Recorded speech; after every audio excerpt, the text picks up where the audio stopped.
दोस्तों ये कहना गलत नहीं होगा कि इंजीनियर्स दुनिया को बनाने में और दुनिया को मेंटेन करने में काफ़ी बड़ा योगदान देते हैं।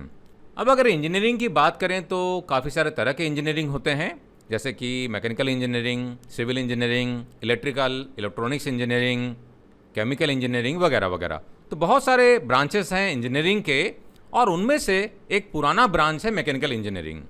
तो काफ़ी फेमस इंजीनियरिंग का ब्रांच है और हर साल लाखों लोग मैकेनिकल इंजीनियरिंग में इनरोल करते हैं दुनिया भर में, और अपना कोर्स कंप्लीट करने के बाद में इंजीनियर के तौर पे अलग अलग कंपनियों में काम करते हैं, अलग अलग प्रोफेशन में काम करते हैं और इस दुनिया को बेहतर बनाने में अपना योगदान देते हैं। तो आइए आगे बढ़ते हैं और सबसे पहले समझते हैं कि आखिर ये मैकेनिकल इंजीनियरिंग होता क्या है। तो दोस्तों मैकेनिकल इंजीनियरिंग, जैसा कि मैंने बताया, इंजीनियरिंग का ही एक ब्रांच है और इसका फोकस जो रहता है वो डिज़ाइन, एनालिसिस, मैन्युफैक्चरिंग या मेंटेनेंस ऑफ मैकेनिकल सिस्टम्स और डिवाइसेस, यानी कि जितने भी तरह के मैकेनिकल सिस्टम्स है, डिवाइसेस है, मशीनरीज है, इक्विपमेंट्स हैं, उनको बनाना, डिज़ाइन करना, मैन्युफैक्चरिंग करना या मेंटेन करना, इन सभी में मैकेनिकल इंजीनियर्स का योगदान होता है। तो कंपनी की अगर बात करें तो कंपनी में बहुत सारे लोग रहते हैं जो कि डिज़ाइन करते हैं प्रोडक्ट का, उसका एनालिसिस करते हैं। कुछ लोग प्रोडक्शन में रहते हैं जो कि प्रोडक्ट को मैन्युफैक्चरिंग करते हैं, क्वालिटी एश्योरेंस होता है, मेंटेनेंस डिपार्टमेंट होता है, टूल रूम होता है, और इन सारों में मैकेनिकल इंजीनियर्स काम करते हैं।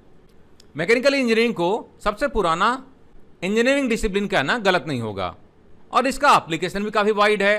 तो छोटे से छोटे कंपोनेंट को मैन्युफैक्चरिंग करने से लेके लार्ज स्केल मशीनरी और सिस्टम्स को मैन्युफैक्चरिंग करने में मैकेनिकल इंजीनियर कंट्रीब्यूट करते हैं।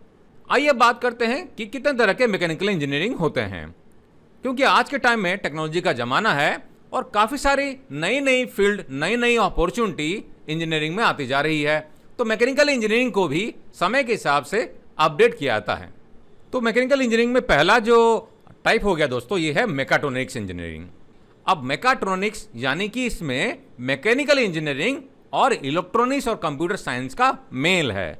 तो आज के टाइम में ऐसे बहुत सारे इक्विपमेंट, मशीनरी का मैन्युफैक्चरिंग किया जाता है, डिज़ाइन किया जाता है, प्रोडक्शन किया जाता है, जिसमें कि सेंसर्स, एक्चुएटर्स और कंट्रोल सिस्टम लगे रहते हैं, जैसे कि रोबोटिक्स हो गया, ऑटोमेटेड मैन्युफैक्चरिंग सिस्टम्स हो गया और स्मार्ट अप्लायंसेस। तो इनमें मैकाट्रॉनिक्स इंजीनियरिंग का इस्तेमाल होता है और इंजीनियर्स की काफ़ी अच्छी खासी डिमांड भी है। तो अगर आप स्टूडेंट हैं या आप इंजीनियरिंग को एक्सप्लोर करना चाहते हैं तो आप मैकाट्रॉनिक्स को भी एक्सप्लोर कर सकते हैं, काफ़ी अच्छा इसमें फ्यूचर है। नेक्स्ट हमारा टाइप हो गया ऑटोमोटिव इंजीनियरिंग। ऑटोमोटिव इंजीनियरिंग की अगर बात करें तो ये टिपिकली ऑटोमोटिव्स यानी कि व्हीकल्स जैसे कि कार, ट्रक, मोटरसाइकिल इत्यादि, यहाँ तक कि जो आजकल इलेक्ट्रिकल और ऑटोनोमस व्हीकल्स आ रहे हैं, उनके डिज़ाइन और डेवलपमेंट में काम करते हैं। तो बहुत सारे इसमें एक्टिविटीज़ होती हैं, जिसमें कि प्रोडक्ट का डिज़ाइन करना, जिसमें कि इंजन डिज़ाइन भी हो सकता है, व्हीकल डायनामिक्स हो सकता है, सेफ्टी सिस्टम हो सकता है या फ्यूल एफिशिएंसी को बढ़ाना, क्योंकि जैसा कि मालूम है कि पॉल्यूशन पर काफ़ी जोर रहता है हर एक कंट्री का कि पॉल्यूशन को कम किया जाए। इसके लिए नए नए एफिशिएंट इंजन्स को मैन्युफैक्चरिंग करने की होड़ लगी हुई है। तो जो ऑटोमोटिव इंजीनियर्स रहते हैं वो बेहतर इंजन बनाने के लिए काम करते रहते हैं। इनफैक्ट इंजन ही नहीं, गाड़ी के अलग अलग जो पार्ट्स होते हैं, असेंबली होते हैं, उनको बेहतर बना के जो इन्वायरमेंट के पॉल्यूशंस हैं या प्रोडक्ट की या कार की जो एफिशिएंसी है उसको बेहतर करने में लगे रहते हैं। तो ऑटोमोटिव इंजीनियर्स की भी मार्केट में काफ़ी डिमांड रहती है। नेक्स्ट हो गया दोस्तों हमारा थर्मल इंजीनियरिंग। अगर थर्मल इंजीनियर्स की बात करें तो उनका स्पेशलाइजेशन होता है study of heat transfer, thermodynamics और एनर्जी कन्वर्जन। अब इनके अगर प्रोजेक्ट की बात करें तो टिपिकली इनका काम जो रहता है हीटिंग, वेंटिलेशन, एयर कंडीशनिंग, जिसे कि हम HVAC के नाम से भी जानते हैं, और रेफ्रिजरेशन सिस्टम्स और पावर जनरेशन, इनमें काफ़ी बड़ा कंट्रीब्यूशन रहता है। नेक्स्ट जो टाइप हो गया दोस्तों, ये हो गया मैन्युफैक्चरिंग इंजीनियरिंग। तो मैन्युफैक्चरिंग इंजीनियर्स जो रहते हैं इनका फोकस रहता है optimization of the production process और इंश्योर करना efficient and effective manufacturing of products. तो दोस्तों प्लांट जब रन करता है, मैन्युफैक्चरिंग जब होती है, उसको कॉस्ट एफिशिएंट बनाने के लिए बहुत सारे नए नए तरीकों का इजाद किया जाता है। तो प्लांट पर, प्लांट हेड पर, ऑपरेशन हेड पर, प्लांट के जो प्रोडक्शन के बंदे रहते हैं, सभी पे प्रेशर रहता है कि प्रोडक्शन की एफिशिएंसी को बेटर बनाया जाए। जो कंपनी में जो प्रोसेस रहता है उसको बेहतर बनाया जाए, एफिशिएंसी को बेटर किया जाए और कॉस्ट इफेक्टिव मैन्युफैक्चरिंग प्रोसेस को इजाद किया जाए। तो मैन्युफैक्चरिंग इंजीनियर जो रहते हैं इसी क्षेत्र में काम करते हैं, जो कि नए नए मैन्युफैक्चरिंग के मेथड्स, क्वालिटी कंट्रोल और प्रोडक्शन सिस्टम पे काम करते हैं या एग्जिस्टिंग सिस्टम्स को बेहतर बनाने में काम करते हैं। नेक्स्ट हो गया हमारा materials engineering. Materials engineers materials के प्रॉपर्टीज और बिहेवियर को स्टडी करते हैं और अलग अलग एप्लीकेशंस के लिए सुटेबल मटेरियल्स का सिलेक्शन करते हैं। तो अल्टीमेटली उनका एम क्या रहता है? उनका एम रहता है कि मटेरियल का जो परफॉर्मेंस है उसको बेहतर बनाया जाए या नए मटेरियल्स को डेवलप किया जाए। अब इसकी रिक्वायरमेंट कहाँ हो सकती है? तो हर एक इंडस्ट्रीज में जितने भी मटेरियल्स का इस्तेमाल किया जाता है, इंडस्ट्री हमेशा कोशिश करती है कि नए नए मटेरियल्स को इस्तेमाल किया जाए ताकि प्रोडक्ट की क्वालिटी बेटर हो, एफिशिएंसी बेटर हो, प्रोडक्ट की लाइफ बेटर हो, सेफ्टी में बेहतरी हो। तो इन सब को पूरा करने के लिए एग्जिस्टिंग मटेरियल के परफॉर्मेंस को बेटर करना या नए मटेरियल की तलाश करना या डेवलप करना मटेरियल्स इंजीनियरिंग का काम होता है। अगला क्षेत्र हो गया न्यूक्लियर इंजीनियरिंग। तो न्यूक्लियर इंजीनियर्स जैसा कि नाम बता रहा है, इनका स्पेशलाइजेशन होता है design, development and operation of nuclear power plants और उससे रिलेटेड टेक्नोलॉजीज। और इनका फोकस रहता है न्यूक्लियर रिएक्शंस, रेडिएशंस और सेफ्टी प्रोटोकॉल्स। तो दोस्तों न्यूक्लियर पावर प्लांट्स के काम काफ़ी अलग अलग क्षेत्रों में इस्तेमाल किए जाते हैं। इनका इस्तेमाल पावर जनरेशन के लिए भी किया जाता है और इसके अलावा काफ़ी सारे और भी सेंसिटिव प्रोडक्ट्स को मैन्युफैक्चरिंग करने के लिए इस्तेमाल होता है। सातवां क्षेत्र जो है रोबोटिक्स इंजीनियरिंग। तो इंडस्ट्री 4.0 के आने के बाद से डिजिटाइजेशन और रोबोट्स का इस्तेमाल काफ़ी बढ़ गया है इंडस्ट्री में। इनफैक्ट बहुत सारी मैन्युफैक्चरिंग कंपनियां लो कॉस्ट रोबोट्स का इस्तेमाल कर रही है मैन्युफैक्चरिंग करने के लिए, इंस्पेक्शन करने के लिए, टेस्टिंग करने के लिए। तो रोबोटिक्स इंजीनियरिंग का काम क्या होता है? इन इंजीनियर्स का काम होता है डिज़ाइन और डेवलपमेंट्स ऑफ रोबोट्स, जो कि अलग अलग एप्लीकेशन जैसे कि मैन्युफैक्चरिंग हो गया, हेल्थ केयर हो गया या एक्सप्लोरेशन बिजनेस, इनमें इनका इस्तेमाल होता है। तो रोबोटिक्स इंजीनियर्स इनके मैकेनिकल डिज़ाइन, सेंसर्स और कंट्रोल सिस्टम्स को डेवलप करने में काम करते हैं। आठवां जो क्षेत्र हो गया ये बायोकेमिकल इंजीनियरिंग।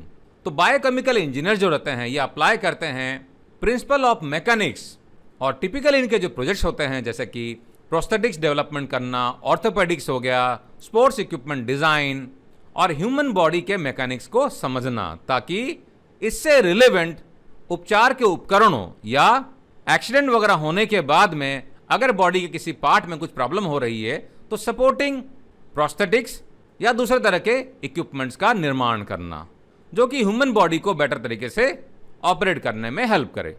अब बात करते हैं दोस्तों कि मैकेनिकल इंजीनियरिंग के कुछ की एस्पेक्ट्स, यानी कि किन किन फील्ड में मैकेनिकल इंजीनियर्स काम करते हैं, आखिर उनका काम क्या रहता है। तो दोस्तों अगर काम की बात करें तो सबसे पहला हो गया डिज़ाइन करना। तो कुछ जगहों में मैकेनिकल इंजीनियर जो होते हैं उनका काम होता है डिज़ाइन करना। तो डिज़ाइन में क्या हो गया? कंसेप्चुअलाइजेशन, डिज़ाइनिंग और डेवलपमेंट ऑफ मैकेनिकल सिस्टम्स और प्रोडक्ट्स।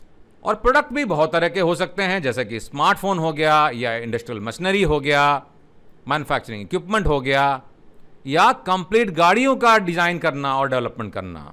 तो डिज़ाइन काफ़ी बड़ा क्षेत्र है और इसमें बहुत सारे इंजीनियर्स की डिमांड हर साल रहती है। तो अगर आपको डिज़ाइनिंग का शौक है तो आप एज ए डिज़ाइन इंजीनियर्स इस फील्ड को चुन सकते हैं। नेक्स्ट हो गया एनालिसिस।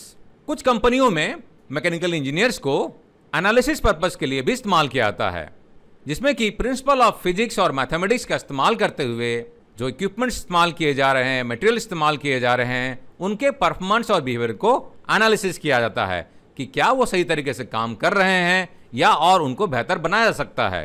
तो डेटा कलेक्शन करके एनालिसिस करने से हमें उनके बिहेवियर के बारे में पता चलता है और हम सूटेबल एक्शन लेके एफिशिएंसी और प्रोडक्टिविटी को बेटर कर सकते हैं, प्लस इन्वायरमेंट को सेफ भी बना सकते हैं। और नेक्स्ट हो गया मैन्युफैक्चरिंग का फील्ड। तो मैकेनिकल इंजीनियर्स का काफ़ी बड़ा डिमांड रहता है मैन्युफैक्चरिंग फील्ड में।